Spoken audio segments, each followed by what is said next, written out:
Welcome to another episode of Breaking Changes. I'm pretty excited today. I have Raghav Chandra from Urban Company with me. Urban Company is Asia's largest home services platform, and he's come today to talk to me about their microservices and their approach to building their company over the years. So welcome. Hey Ken, thanks for having me up. So I want to learn a little bit more about Urban Company first. What value does the Urban Company bring to the community?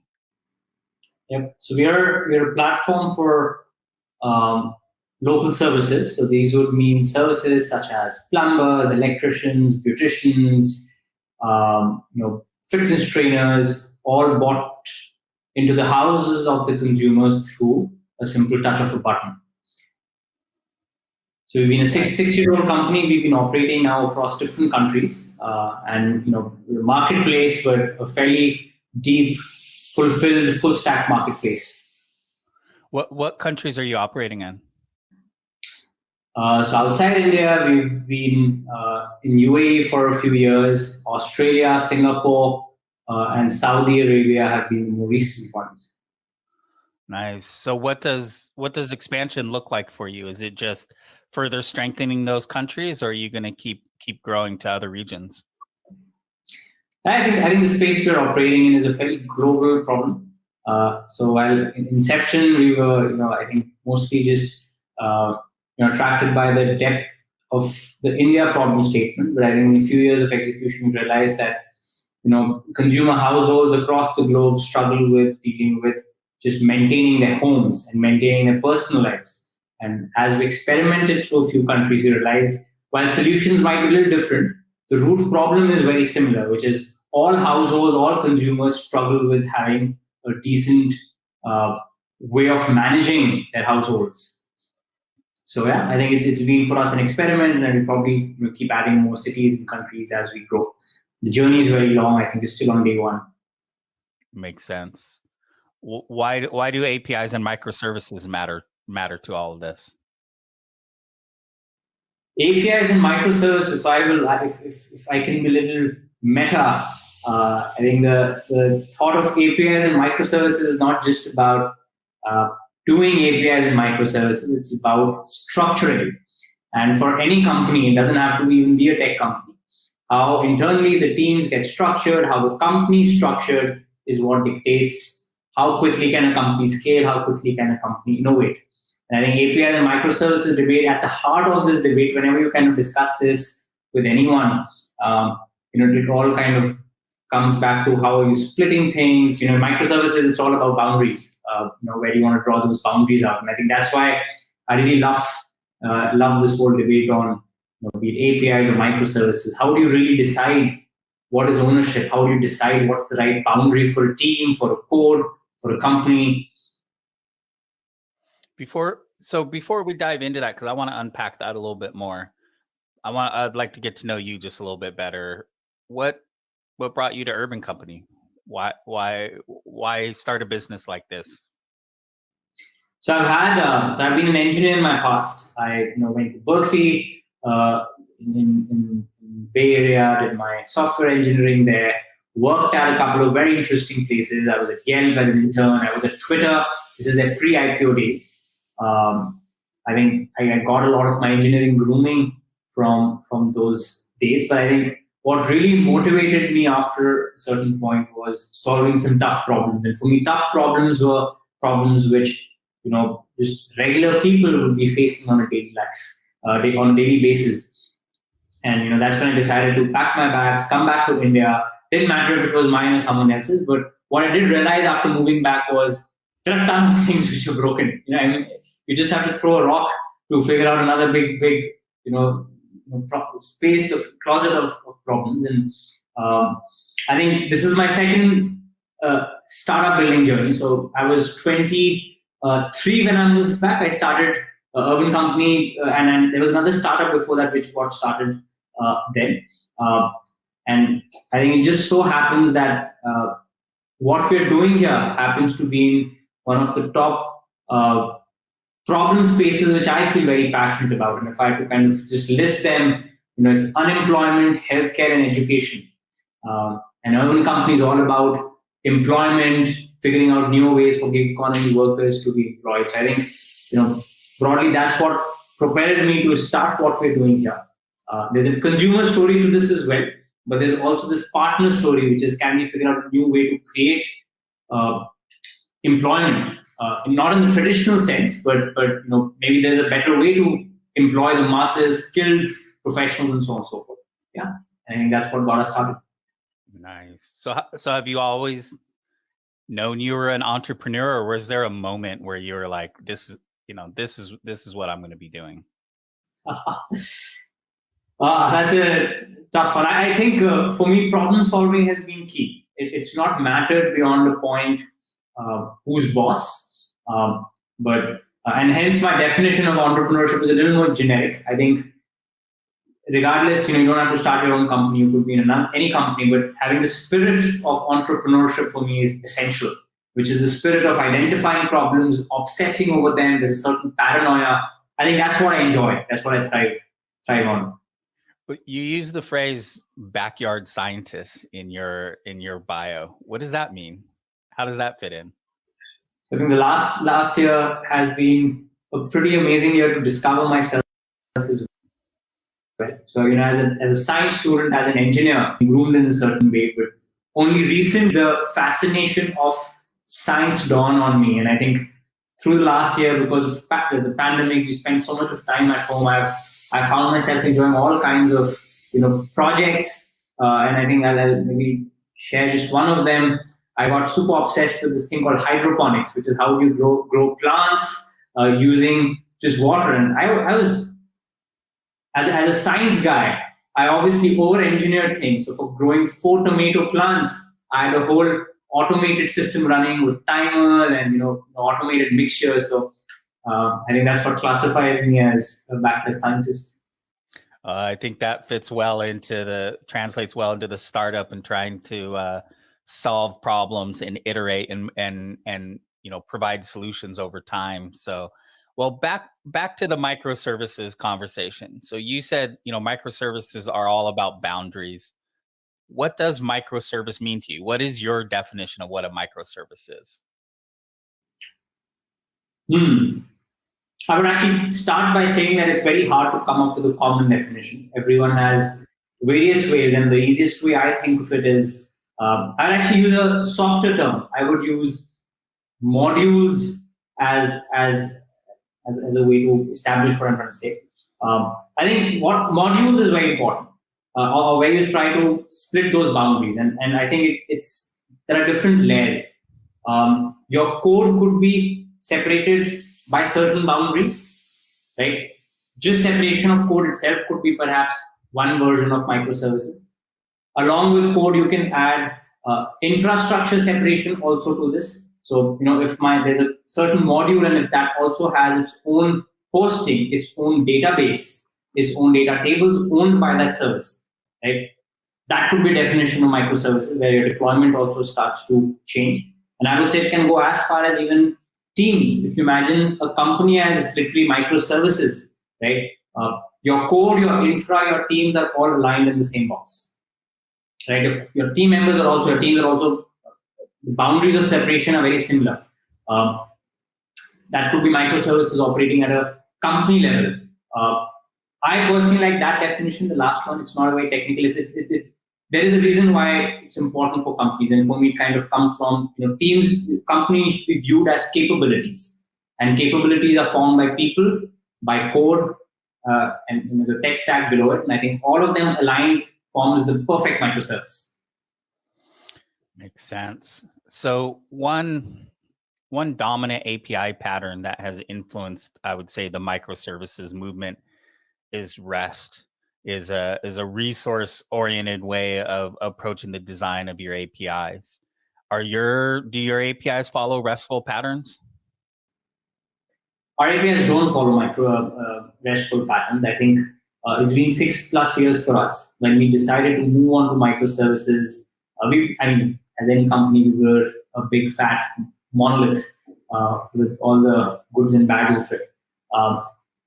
Before we moved into our first microservice, we actually created a microservices platform, and we decided to go with RPC. remove procedural calls, which kind of removed the requirement for being RESTful. And I think fundamentally and why that made sense was I at least personally feel REST belongs to the Web 2.1 Web 1.0 era, where these nomenclatures of what's post, what's put, what's delete, and all of this, like a very typical CRUD, mattered a lot. But in today's world, I think these interfaces, the clients have become so complex that there is one API can't be classified purely as a get or a create or a post and so on and so forth. So that nomenclature has kind of lost its meaning beyond the point. So for us, inside our RPC, we still use HTTP and we actually use post calls. But from an engineering lens, it doesn't matter because it's RPC for all the teams. So even if you used anything else below it, it didn't matter. So within all of that, if you're embrace the full microservices approach, one pattern that's emerging out of groups doing it at the scale you are is what's considered event driven.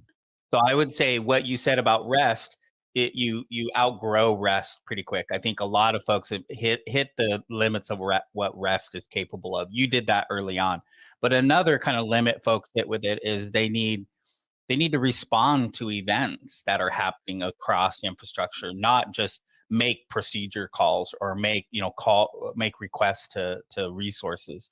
So have you embraced an event-driven approach?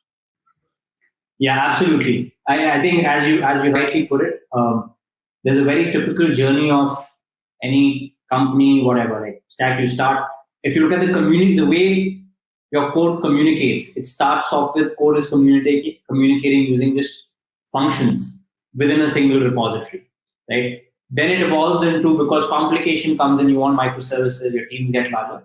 It evolves into network calls. But very soon, even network calls become very hard. So you need another way to communicate, which is through publishing. Because see, fundamentally, simplest microservices are still based on pull requests, right? You're requesting someone for information and then they'll send it back, right? Events flips that model. I'm just going to publish.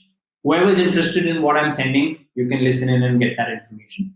And I think that becomes important when teams, I think there's a certain size and scale when it becomes very important. When team becomes large enough, when services become complex enough, I don't want to, and there are a lot of dependencies on a single service, right? If you don't use async events, your service has to then integrate everything, single dependency into itself, because they want information, right? And I have to push that information to them by literally calling their API, which is the ownership kind of flips.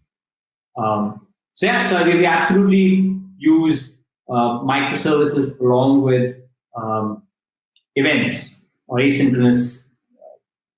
Yeah. So how does this translate to the customer, the end user experience?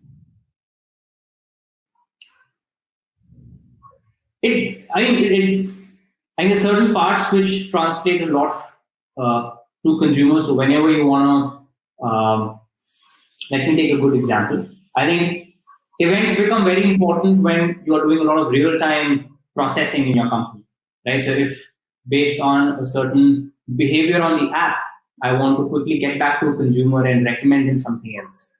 Right? The only way to do that is as consumers are doing actions, you use events to index, process, figure out is that event useful or not, and then you use that to push it back to the consumer.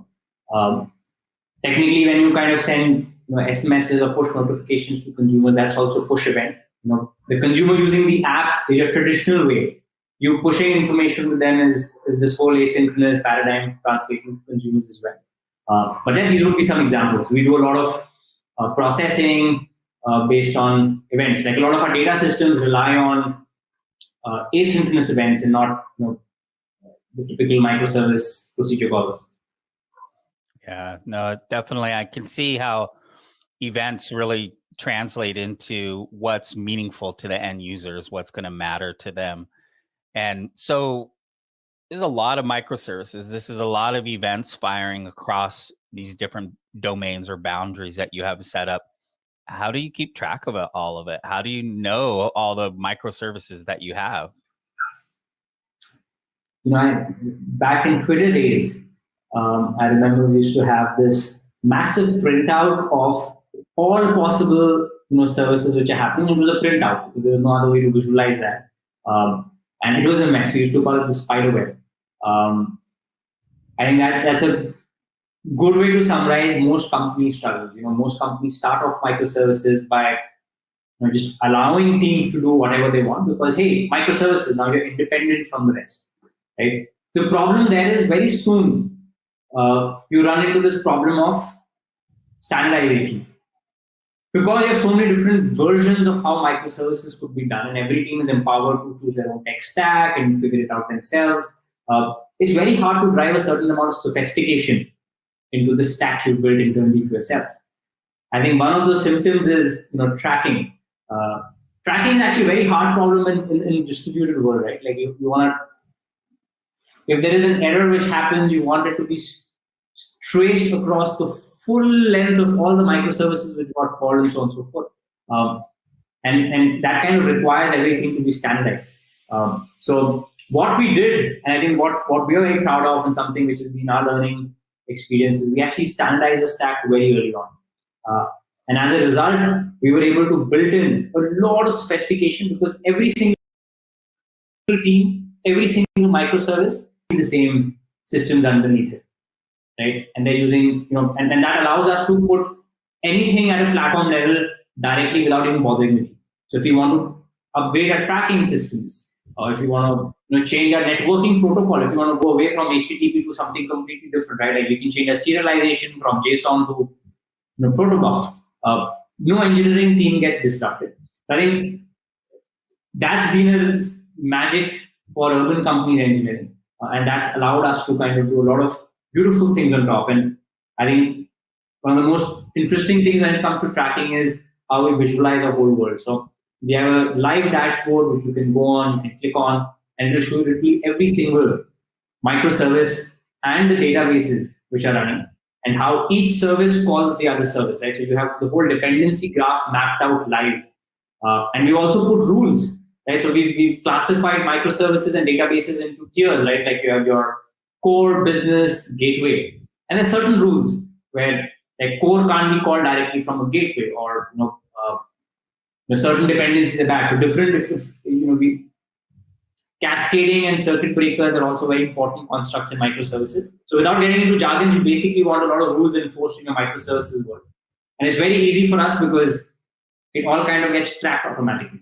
And it's the same systems running, so it's very easy to standardize anything. Yeah, I would say a lot of folks I talk to have embraced observability, but observability tends to begin with just monitoring and uptime and status of services. But it sounds like observability to you involves traceability, dependencies, and much more. Yeah, I think anything, you could observe pretty much everything and anything.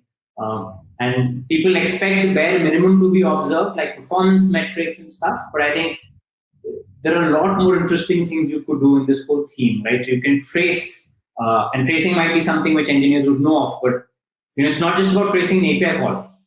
We are able to trace business nomenclature as well.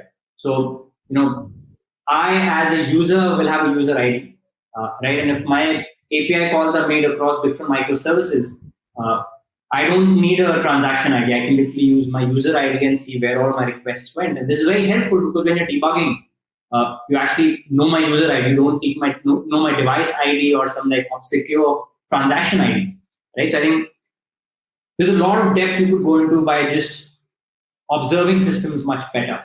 I mean, we're able to trace costs at every microservice level. So our hosting environment, our database costs, even our costs for event queues. So we use Kafka, and there is we attribute Kafka to who all are consuming and producing. And we're able to bubble the whole costing environment at every service level, which is great because then it's very easy to kind of get teams to realize their costing and performance and so on and so forth. Wow. So you're not just tracing problems, you're tracing the business and the cost of your operations.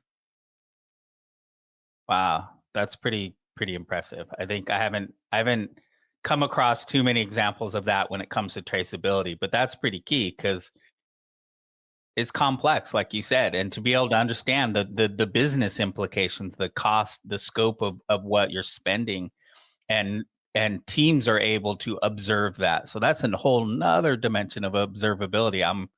Wow, we're probably going to have another conversation down the road on that one because that's pretty sophisticated. I'm impressed. So how do you communicate across your teams when it comes to observability? I mean, they have this dashboard.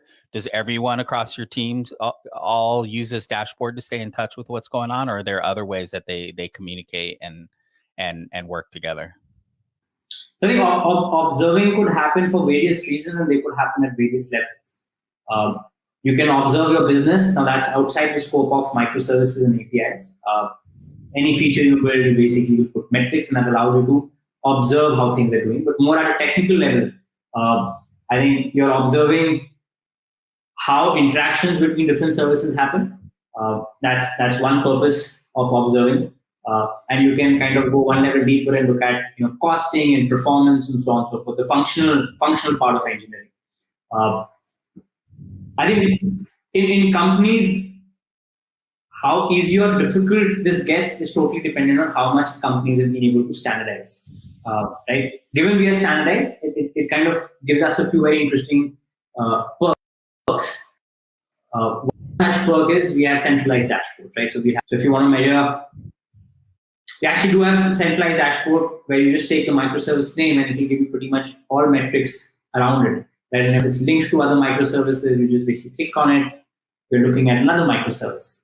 Similarly, logging, it all logs onto the same environment, and the logs are structured in the same way. So it's very easy to kind of debug things. Because now when you have bugs or when you have queries and you want to kind of deep dive into system logs, it's very it's almost like a language you and your log files can talk on. Right? You can communicate with your logs by asking it very specific questions, and it won't break because it's standardized, right? So I can very specifically ask for all logs generated by ABCD user ID, and it will give me a list of here are the 5 microservices. This is when the logs were called. I can even look at parameters. So whenever there's a bug which happens in any service, right, we actually are able to track if there is an error in the service. We will log the parameters, the API parameters by which it was called. Why? Because it's super helpful for an engineer to know under what conditions did my code fail. Right? And engineers don't have to work towards this because this is a guarantee for everyone working on our stack that this will happen by default. And I think those are some of the pretty nifty perks of standardizing stacks, which you kind of start to juice out. Yeah. So you mentioned several times, in the context of boundaries in your business, you kind of alluded to. I'd like to dig in more about the structure of your platform. So how did you organize your company and your platform to operate to kind of maximize this and standardize how you deliver microservices? I'll talk about platformization at 2 levels. I'll first talk about the more obvious one. So very early on, we created a platform team in engineering. So while the rest of the engineering teams are more focused on what you might call as product or business-facing problem statements, there is a full vertical in engineering called platform. Right? And we started early here. And that's how we were able to invest very quickly in building some of these. But the secret here is not fully creating a team. The secret here is top-down mandate. Right? I think that the top leadership needs to be very, very passionate about standardizing a few things, because just a team itself is not able to drive some of those. Right? The team gets stuck. They're not able to actually drive a cross-team initiative. But there's a platformization which also happens one level above for us at a business level. So our business, as I talked about, is structured as categories. Right? You have beauty services, you have home services, you have cleaning services.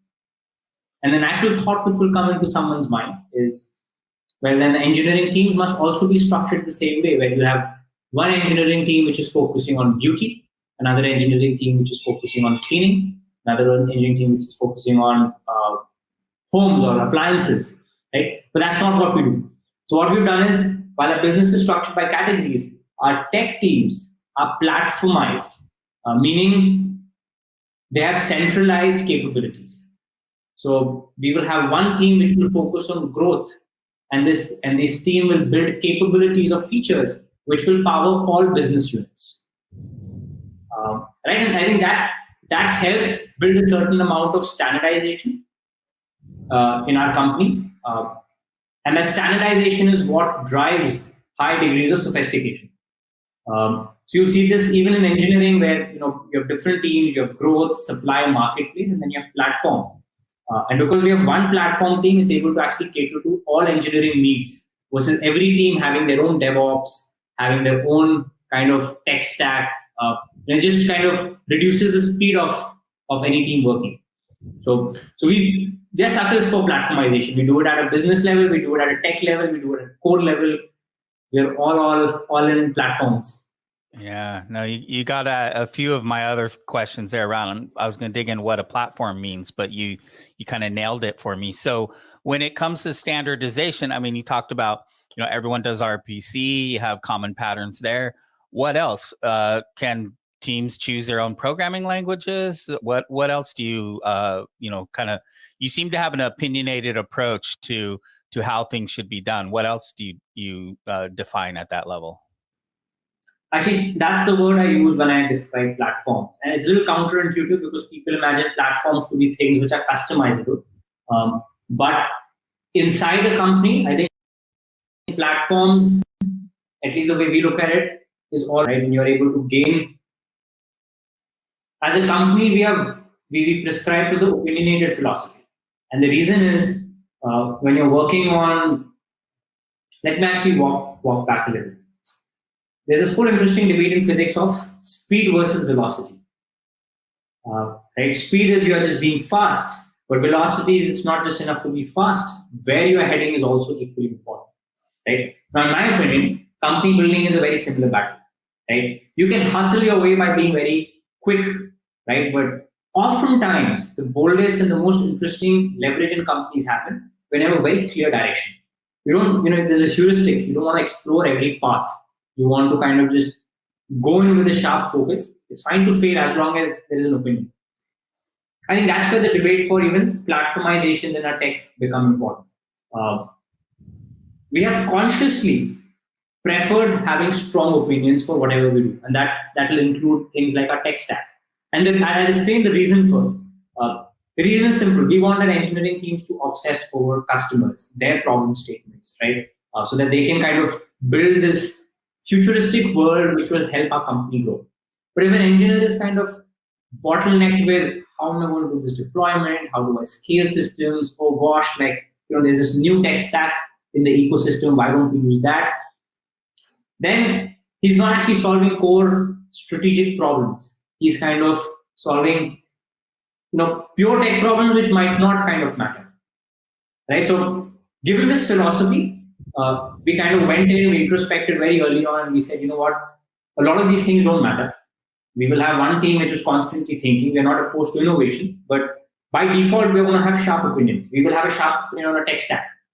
Right? As long as the tech stack is stable, you don't want to optimize it. There is no perfect tech stack. You have bad tech stacks, but there is no perfect tech stack for you. It's all about how companies use it, right?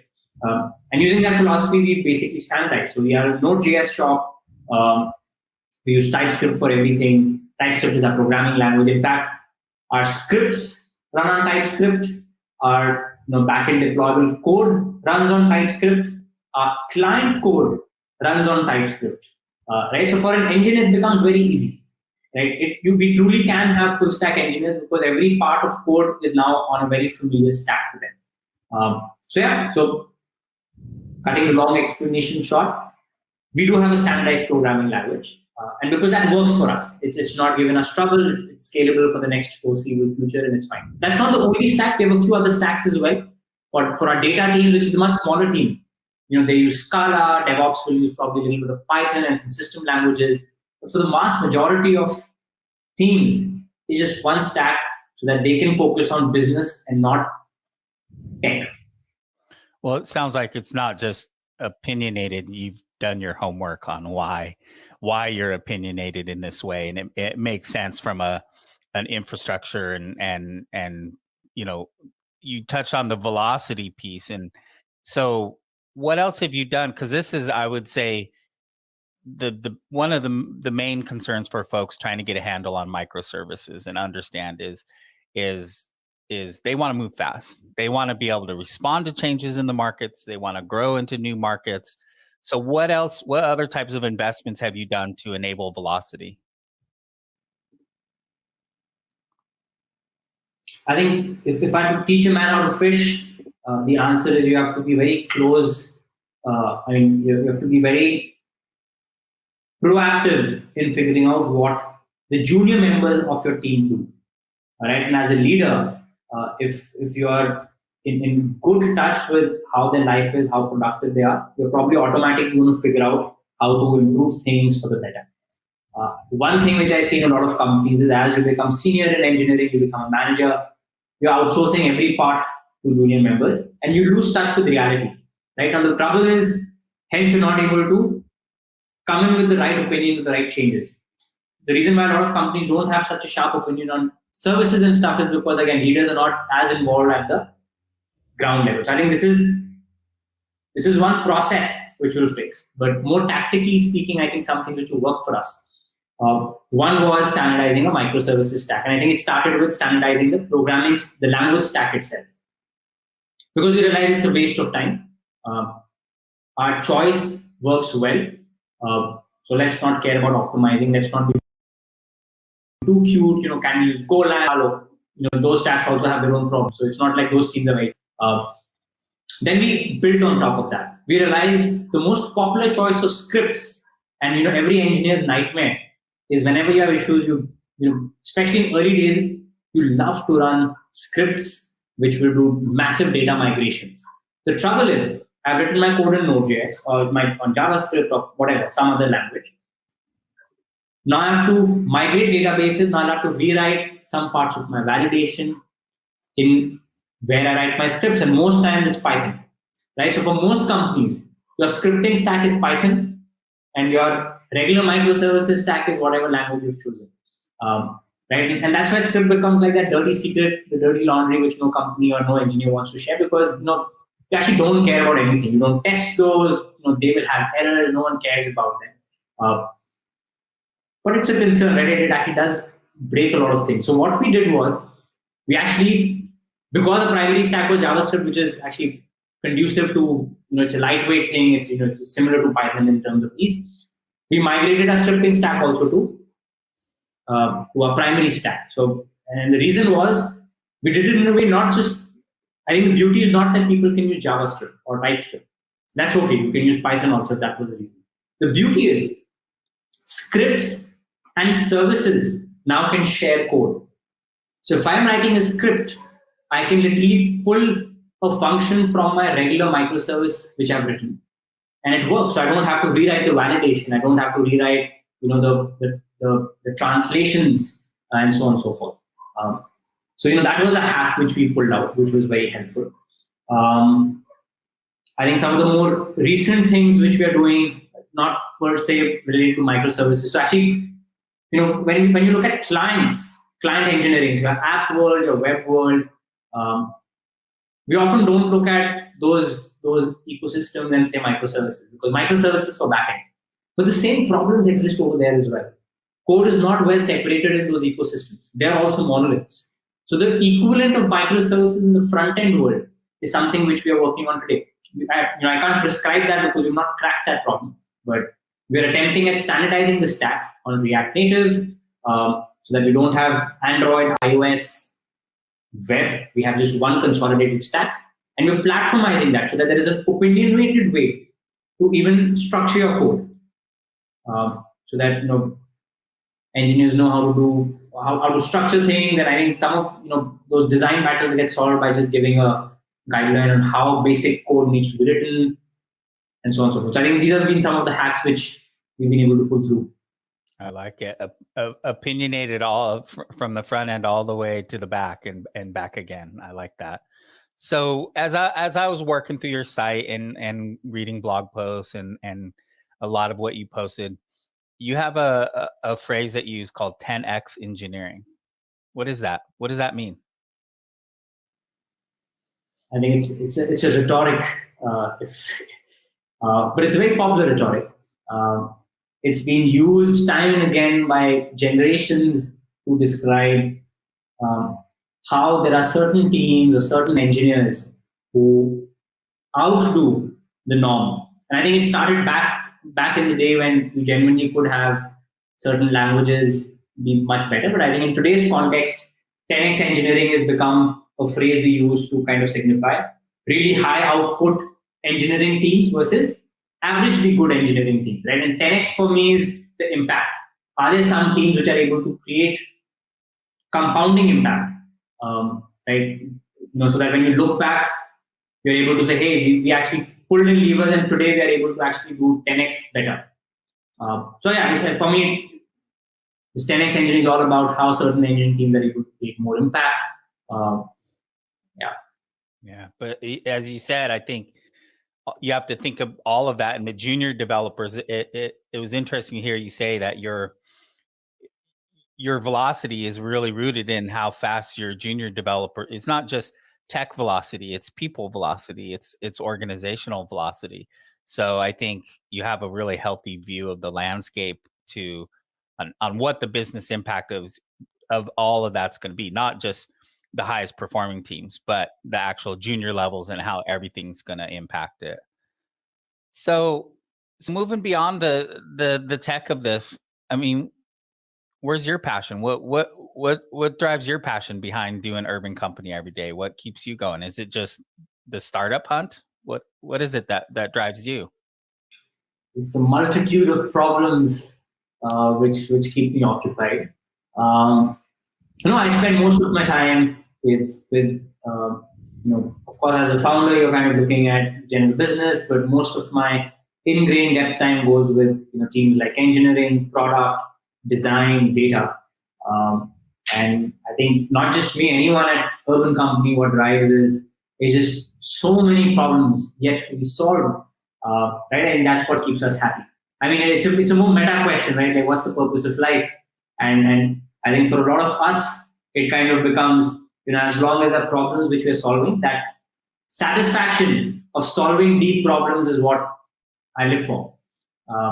So yeah, that's what keeps me busy. I think there's another certain paranoia of quality. So it's not just about solving a problem; it's solving a problem really well, right, and outdoing yourself in terms of expectation. And I think it's that self benchmark which actually makes work a lot more fun than what you'd imagine.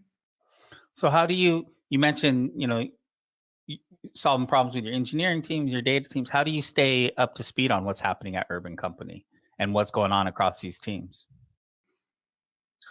I think there are two ways. There's a structured way where you'll have meetings and conversations, and I think any leader or manager would structure his work where you're planning and then you're kind of meeting with different stakeholders, team members. Either you're meeting people to check based on that person, or you're kind of having meetings on projects. But I think those are more understood constructs. My favorite way to figure out what's happening is skipping all the management layer and going straight to the root of it. For example, it is fairly known in our teams that well, not always, but sometimes Raghav will go and just open up a repository and look at it. Right, and that's the easiest way for me to understand how well things are getting engineered. Is the design done well? Right, are people understanding things, or it's very evident to kind of figure out faults when you're looking at the actual end outcome. So I will look at code. I will, as a consumer of a product, look at any features we've launched, or how business is doing is best expressed by me being a consumer.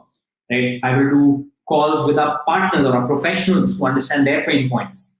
So I think it's a very popular saying: trust but verify. So trust is the structured stuff. What I'm describing is the verification process, where I want to jump straight to the grassroots level and really get a sense of, are plans really solving the right problems? Emotionally get charged about, how our impact is going. And I think that's what gives me a lot of conviction in what needs to be done, what doesn't, what should not be done. Nice. I like it. Makes a lot of sense. I mean, it really allows you to have your finger on the pulse of what's happening and not just rely on your executive, the VP level to give you your information. So how do you do this outside of Urban Company? How do you stay in tune with what's moving and shaking and what's happening in the tech scene, or what's, not, maybe just a trend and something you shouldn't worry about in the space? I'll be honest, I'm not very good at that. There's no, that's a hard one. There are certain ways you could do it, and some people get really good at it. I love to talk to people. I think the easiest way to understand what's happening is having conversations. Even this conversation, I'll have a few things which I can take away with in what you've said and how you've addressed things, right? So I think just talking to people is a very healthy way to gather information. A lot of reading helps, right? You can be reading books, you could be reading online articles. I mean, in today's world, reading can be compensated by watching YouTube videos. I really like YouTube videos or audio podcasts a lot because it allows you to do things on the go. It's a little more crisper. You can do things while you're busy, taking a job or some of those. I think those are some of the good ways to be abreast with other things. But I know that there are much better ways to go about this. See, it's all about discipline, right? Like, I don't think you need innovative ways to find new things. It's more about discipline. The simplest of techniques will work wonderfully if you're very disciplined about things. It's like exercise. So if you're talking to people is your way to, you have to be disciplined, you have to find the right people to talk to, you have to do it as a habit. You probably want to know everything. So, but yeah, that's my weak spot. And a lot of what I learn is actually from my own team members. When I'm conversing and I throw in ideas and they're going to come give me pushback on, what, have you heard about ABCD? And I'm like, oh, great. No, I haven't actually. Let me research more on this. So that's my way.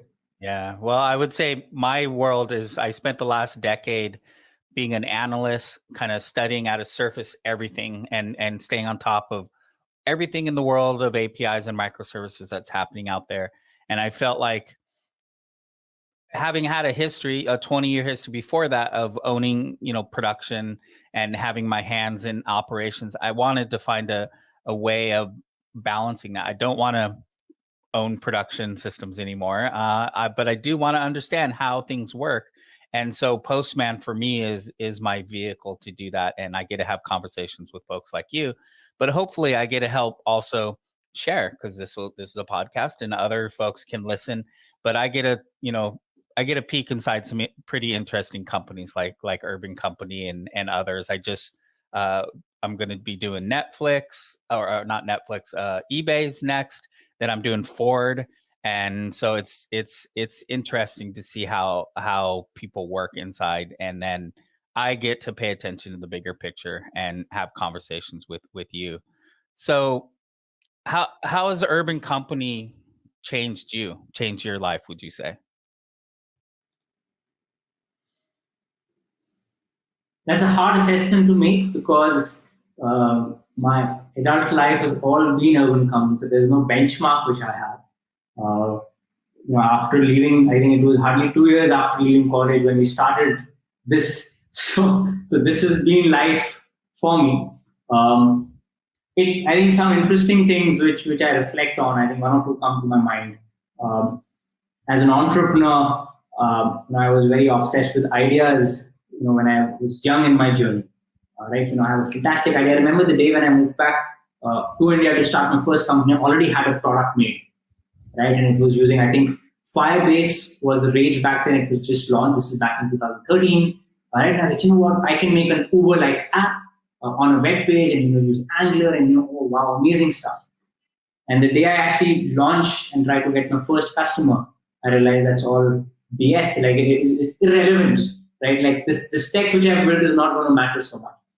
And I think when I reflect and see my journey through the years, one of those big learnings in life has been not to focus on solutions.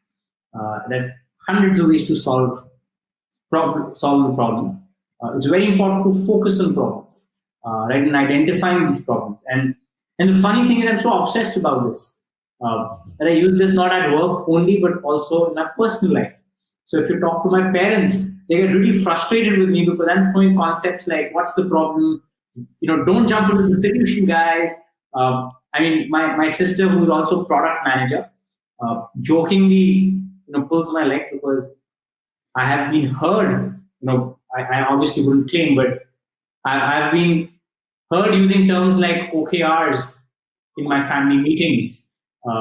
So I think how Urban Clap has affected me runs deep, and sometimes it's hard for me to figure out how it has. Oh, I love that. Family OKRs, parental. I really like that. It's an interesting way to. But I'm glad your sister you can relate with you, because I'm sure she thinks of the world in similar ways. So I can relate. I live and breathe APIs, and to be honest, I've been doing this for about 12 years now, solid, and before that, I wasn't really that good at much else, and I've been pretty good at APIs, and so I kind of live and breathe it too. So I can relate. It becomes your life. It definitely can take over. So, what do you do to take your mind off of work? It sounds like your hydroponics and growing. What else? What else do you do to take your mind off all of this? Yeah, I think I have a lot of passions. I don't sustain passions for too long, but I do get really, really into some things. And name a few. My most recent one has been tennis. In fact, just before this podcast, I took 1 hour break in the middle of the day, middle of the work, kind of hit a few shots on the wall. This has been a more recent love of life. I was obsessed with ukulele, so I wrote a whole blog on chords and chord theory. And I'm no professional, by the way, when it comes to music. So it's just the depth of research and the interest I had just made me write a very technical sounding blog on that. So I think these have been a few things. Cocktail making has also been something which I got introduced to earlier this year. So I got very fascinated by margaritas and how to make them at home. If you know me well enough, you would be like, boss, like cocktails is not my thing. I hardly drink, and it's very weird that I found this, but so yeah, lots of hidden passions. Every month is a new flavor.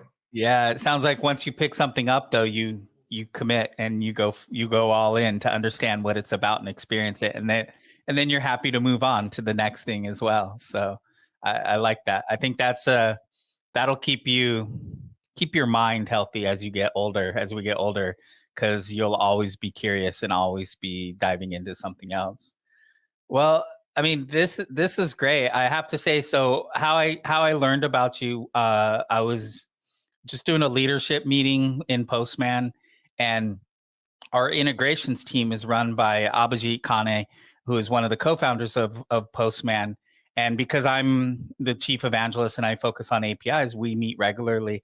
And I was explaining to him what I want breaking changes to be. I don't want to go deep dive into the tech, because we have DevRel that works with our developers and our developer community. I want to speak more to business leadership, CXOs, product managers, engineering managers, and I want to find people who are practitioners. I'm tired of talking to folks who just talk about APIs that don't actually understand why we're doing APIs and microservices. He's like, I know someone, and you came to mind, and he recommended that I reach out to you. So I have to say it worked out well. It was exactly what I was looking for. Just hearing how you went through your thought process, your opinionated approach, the attention to detail and going through microservices, and I hear a lot of opinions about microservices, but they're not, rarely as precise as what I heard from you. So thank you. I got what I needed out of this conversation. I hope you did as well. Yes, you've been very kind, and I think these are all journeys. And I think the one thing which I wanted to share about Postman, I've shared this publicly as well with Kane, is very few products are just so essential to an engineer that you just expect that to be, you code, right? So there are certain tools you just take for granted. And back in the day, and as a young engineer, when I moved back, I didn't know Kane then. Postman happened to be one of those products which I think every engineer, especially I don't know every engineer, but when I was growing as an engineer in college and stuff, it was the de facto tool to explore the world around. And I was super psyched and happy to find out, that there's a connection to Abhijit. And, so I think it's the best products are products which are just so organic that they feel that they're not products. They're just that's the de facto. And I think Postman fits right in that bucket. And I think that's also been why it's been doing so well. So kudos to the whole team and to you. And yeah, I think you described it well, exploring the world, because APIs and microservices are so abstract and hard to see sometimes that you need help exploring that world and being able to see how it works and play with it and understand it and tweak it and mess with it. So yeah, that's definitely why I'm here. I couldn't think of a better place to be. So, well, this has been great. I really appreciate your time today. I would love to reach out again in the future. As we keep going with the show, I think we're going to reach out to past guests where it's coming up to Postman Galaxy and our other conferences. We're going to invite some people back to speak and be part of that. But same on your end. I would love to just learn more about what you guys keep building and how things are going. So I really appreciate it. Thanks for your time today. Thanks for having me. It's been a pleasure.